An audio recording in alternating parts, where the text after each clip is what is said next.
आली पाहिजे। संतोष देशमुखांना यांच्या तोंडामध्ये लघुशंका करण्यात आली। पाणी मागत होता बिचारा, पाण्याच्या ठिकाणी आरोपींनी त्यांच्या तोंडामध्ये लघुशंका करण्यात आली।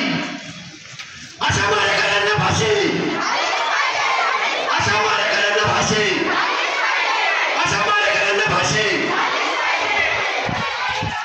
अशा हैवानांना फाशी, अशा हैवानांना फाशी।